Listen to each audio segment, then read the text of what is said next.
KA ಕಡೆಯಿಂದ CET ವಿದ್ಯಾರ್ಥಿಗಳಿಗೆ ಒಂದು ಇಂಪಾರ್ಟೆಂಟ್ ಅಪ್ಡೇಟ್ ಬಂದಿದೆ.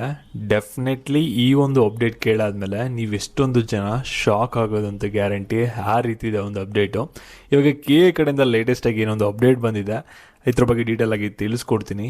ಈ ವರ್ಷ CET ಎಕ್ಸಾಮ್ನ ಬರೀಬೇಕು ಅಂತ ಅಂದ್ಕೊಂಡಿದ್ರೆ, ಹಾಗೆ CET ಕೌನ್ಸಿಲಿಂಗ್ನ ಅಟೆಂಡ್ ಮಾಡಬೇಕು ಅಂತ ಅಂದ್ಕೊಂಡಿದ್ರೆ ಈ ಒಂದು ವಿಡಿಯೋನ ಮಾತ್ರ ಮಿಸ್ ಮಾಡ್ಕೊಳ್ಳೋಕೆ ಹೋಗ್ಬಿಡಿ. ವಿಡಿಯೋನ ಗಮನ ಇಟ್ಟು ಕೊನೆವರೆಗೂ ಕೂಡ ನೋಡಿ. ಅದಕ್ಕಿಂತ ಮುಂಚೆ ಯಾರು ಚಾನಲ್ ಸಬ್ಸ್ಕ್ರೈಬ್ ಮಾಡ್ಕೊಂಡ್ರಲ್ಲ, ಪ್ರತಿಯೊಬ್ಬರು ಕೂಡ ಸಬ್ಸ್ಕ್ರೈಬ್ ಮಾಡ್ಕೊಳ್ಳಿ. ಹಾಗೆ ಪ್ರತಿಯೊಬ್ಬರು ಕೂಡ ವಿಡಿಯೋಗೊಂದು ಲೈಕ್ ಕೊಡಿ. ಯಾಕೆಂದರೆ ನೀವು ಮಾಡುವಂಥ ಒಂದು ಸಣ್ಣ ಲೈಕ್, ಒಂದು ಸಣ್ಣ ಸಬ್ಸ್ಕ್ರೈಬಿಂದ ನಿಮ್ಗೆ ಇದೇ ರೀತಿ ಕಂಟಿನ್ಯೂಸ್ಗೆ ಒಂದು ಅಪ್ಡೇಟ್ಸ್ಗಳನ್ನ ನೀಡ್ತಾ ಇರ್ಬೋದಾಗಿರುತ್ತೆ. ಇವಾಗ ನಾವು ಡೈರೆಕ್ಟಾಗಿ ವಿಡಿಯೋ ಬಗ್ಗೆ ಬರೋಣ. ಅದಕ್ಕಿಂತ ಮುಂಚೆ ಒಂದು ಇಂಪಾರ್ಟೆಂಟ್ ವಿಷಯ, ಇಲ್ಲಿ ಕಾಲೇಜ್ ದೋಸ್ತ್ ಅಂತ ಒಂದು ಫ್ರೀ ಆಗಿರುವಂಥ ಒಂದು ವಾಟ್ಸಪ್ ಚಾಟ್ ಬೋಟ್ ಇದೆ. ಈ ಒಂದು ಚಾಟ್ ಬೋಟಲ್ಲಿ ಸೆಕೆಂಡ್ PUC ಎಕ್ಸಾಮ್ಗೆ ಸಂಬಂಧಪಟ್ಟ ಕ್ವಶನ್ ಪೇಪರ್ಸು, ಬ್ಲೂ ಪ್ರಿಂಟ್ಸು, ಮಾಡಲ್ ಪೇಪರ್ಸು, ಹಾಗೆ ಇಂಪಾರ್ಟೆಂಟ್ ಕ್ವಶನ್ಸು, ಹಾಗೆ ಫ್ರೀಯಾಗಿ KCET ಅಪ್ಡೇಟ್ಸ್ಗಳು ನಿಮಗೆ ಸಿಗುತ್ತೆ. ಲಿಂಕು ಡಿಸ್ಕ್ರಿಪ್ಷನ್ ಬಾಕ್ಸ್ ಹಾಗೂ ಕಮೆಂಟ್ ಸೆಕ್ಷನ್ ಇರುತ್ತೆ.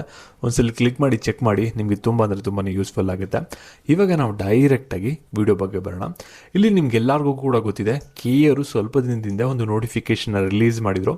ಈ ಒಂದು ನೋಟಿಫಿಕೇಶನಲ್ಲಿ ಏನಿತ್ತು ಅಂದರೆ, ಇಲ್ಲಿ CET ಅಪ್ಲಿಕೇಶನ್ ಹಾಕೋಕ್ಕೆ ಲಾಸ್ಟ್ ಡೇಟ್ನ ಎಕ್ಸ್ಟೆಂಡ್ ಮಾಡಿದ್ದೀವಿ. ಲಾಸ್ಟ್ ಡೇಟ್ ಬಂದ್ಬಿಟ್ಟು ನಾಳೆ ಫೆಬ್ರವರಿ 22 ಅಂತ ಇತ್ತು. ಹಾಗೆ ಫೀಸ್ ಪೇ ಮಾಡೋಕ್ಕೆ 24ನೇ ತಾರೀಕು ಅಂತ ಇತ್ತು. ಮತ್ತು ಇದರಲ್ಲಿ ನಿಮಗೆ ಒಂದು ಅಪ್ಡೇಟು ಕೂಡ ಕೊಟ್ಟಿದೆ. ಏನೊಂದು ಅಪ್ಡೇಟ್ ಕೊಟ್ಟಿದೆ ಅಂದರೆ, ಇಲ್ಲಿ 2,90,000 ಅಪ್ಲಿಕೇಶನ್ಗಳು ಬಂದಿದೆ. ಅದರಲ್ಲಿ 2,50,000 ಜನ ಇವಾಗಲೇ ಅದನ್ನ ಫೀಸ್ ಎಲ್ಲ ಪೇ ಮಾಡಿದರೆ. 1,80,000 ಜನ ಡಾಕ್ಯುಮೆಂಟ್ಸ್ ಎಲ್ಲ ಕೂಡ ಆನ್ಲೈನ್ ವೆರಿಫೈ ಮಾಡಿಸ್ಕೊಂಡಿದ್ದಾರೆ. ಹಾಗೆ 35,000 ಜನ ಆಫ್ಲೈನಲ್ಲಿ ಡಾಕ್ಯುಮೆಂಟ್ ವೆರಿಫಿಕೇಷನ್ನ ಮಾಡಿಸ್ಕೊಂಡಿದ್ದಾರೆ ಅಂತ ಒಂದು ಅಪ್ಡೇಟ್ನ ಕೊಟ್ಟಿದೆ. ಈ ಒಂದು ನಂಬರ್ ನೋಡೋಣ ಎಷ್ಟೊಂದು ಜನರಿಗೆ ಶಾಕ್ ಆಗಿಬಿಟ್ಟಿರುತ್ತೆ.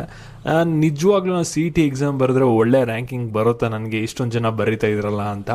ಇವಾಗ ಏನಾಗಿದೆ ಅಂದರೆ, ಈ ಒಂದು ನಂಬರ್ ಬಂದ್ಬಿಟ್ಟು ಇನ್ಕ್ರೀಸ್ ಆಗಿದೆ. ಎಷ್ಟು ಜನ ಬರೀತಾ ಇದ್ದಾರೆ ಅಂದರೆ, ಈಗ 3.18 ಲಕ್ಷ ಜನ ಅಪ್ಲಿಕೇಶನ್ ಹಾಕಿದ್ದಾರೆ. ಮತ್ತು 2.18 ಲಕ್ಷ ಜನರದ್ದು ಡಾಕ್ಯುಮೆಂಟ್ಸ್ ಎಲ್ಲ ಕೂಡ ಆನ್ಲೈನ್ ವೆರಿಫೈ ಆಗಿದೆ ಸ್ಯಾಟ್ಸ್ ಮುಖಾಂತರ. ನಂತರ 1,08,000 ಜನ ವಿದ್ಯಾರ್ಥಿಗಳು ಆಫ್ಲೈನಲ್ಲಿ ಕಾಲೇಜಲ್ಲಿ ಒಂದು ಡಾಕ್ಯುಮೆಂಟ್ ವೆರಿಫಿಕೇಷನ್ನ ಮಾಡಿಸ್ಕೊಂಡಿದ್ದಾರೆ.